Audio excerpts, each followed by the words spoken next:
TDP Janasena మొదటి జాబితా విడుదల చేసిన నేపథ్యంలో రాజకీయ పరిణామాలు వేగంగా మారుతున్నాయి. ఈ నేపథ్యంలోనే పెద్దాపురంలో రాజకీయం రంగు మారుతుంది. కార్యకర్తలకు భరోసా ఇస్తేనే పార్టీలో కొనసాగుతా అని జనసేన ఇన్ఛార్జ్ తుమ్మల బాబు వెల్లడించారు. పొత్తులో భాగంగా టీడీపీ నేత చినరాజప్పకు టికెట్ కేటాయించిన నేపథ్యంలో ఆయన వ్యాఖ్యలు చేశారు. టికెట్ రాకపోవడంతో భావోద్వేగానికి గురయ్యారు తుమ్మల. సొంత ఆస్తులు అమ్ముకొని మరీ పార్టీని నడిపారని తుమ్మల బాబు వెల్లడించారు. రెస్పాండ్ అవ్వకపోతే త్వరలోనే కార్యాచరణ ప్రకటిస్తా అని తుమ్మల బాబు హెచ్చరించారు.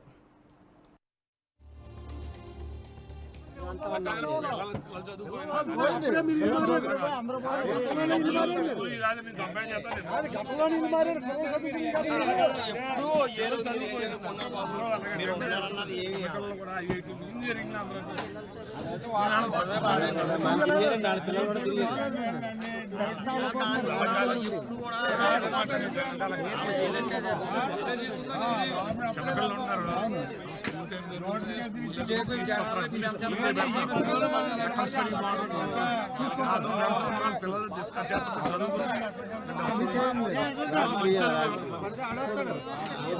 మీరు పట్టించుకోకపోతే ఈ రాజకీయాలు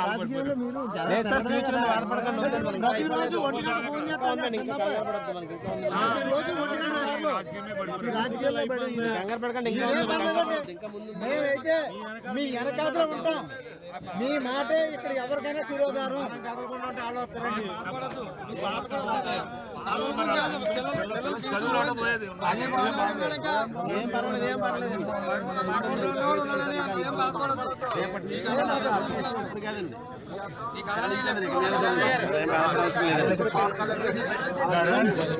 ఓకే, థ్యాంక్ యూ అండి అందరికీ. ఎమ్మెల్యేలో షేరింగ్ వస్తేనే వెళ్తాం. మీ వెనకాల ఉంటామండి.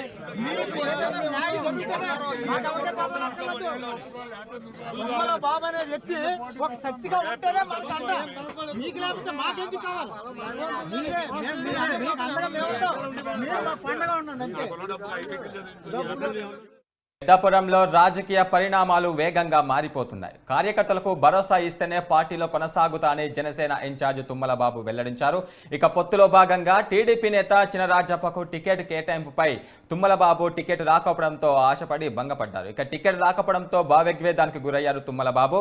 సొంత ఆస్తులు అమ్ముకొని మరీ పార్టీని నడిపారని తుమ్మల బాబు వెల్లడించారు. రెస్పాండ్ అవ్వకపోతే త్వరలోనే తన కార్యాచరణ ప్రకటిస్తా అని తుమ్మల బాబు హెచ్చరికలు జారీ చేశారు.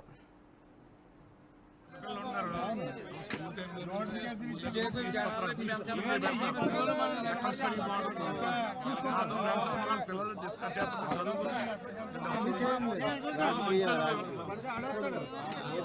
మీరు పట్టించుకోకపోతే ఈ రాజకీయాలు అంశంపై మరిన్ని వివరాలు మా ప్రతినిధి కిరణ్ కుమార్ అందిస్తారు. కిరణ్ కుమార్, చెప్పండి, అక్కడ పరిస్థితి ఎలా ఉంది? తుమ్మల బాబు నెక్స్ట్ కార్యాచరణ ఎలా ఉండబోతుంది?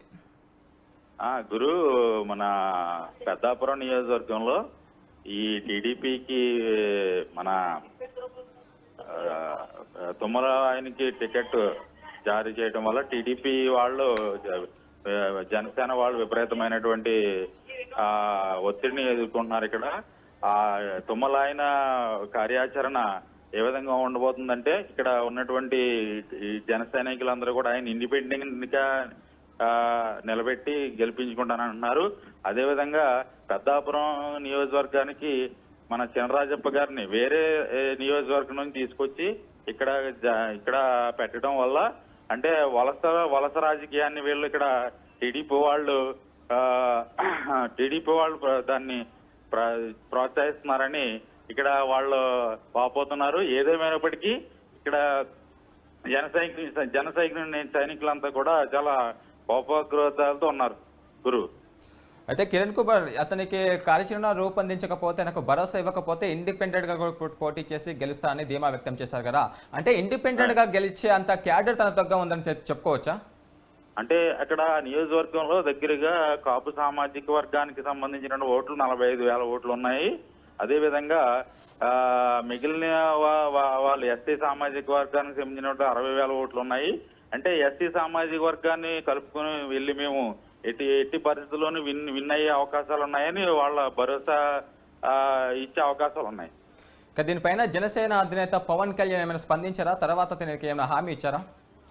అంటే పవన్ కళ్యాణ్ అయితే వీటికి దీన్ని పవన్ కళ్యాణ్ దృష్టికి తీసుకెళ్ళడం జరిగింది. కానీ మీరెవరూ కూడా తొందరపడద్దు, నేను మీ అందరికీ నేను ఆల్రెడీ ముందే చెప్పడం జరిగింది. నేను గెలిచేటువంటి నియోజకవర్గాలు మాత్రమే 24 నియోజకవర్గాలు తీసుకోవడం జరిగింది. మిగిలినవన్నీ కూడా మేము పొత్తులో భాగంగా ఒక నిర్ణయానికి రావడం జరిగింది చంద్రబాబు నాయుడు తోటి. దానివల్ల మీరు ఎవరు తొందరపాటు నిర్ణయాలు తీసుకోవద్దని తెలియజేయడం జరిగింది అంటున్నారు జనసేన నాయకులు అక్కడ. Thank you Kiran Kumar. Okay Guru. Okay thank you.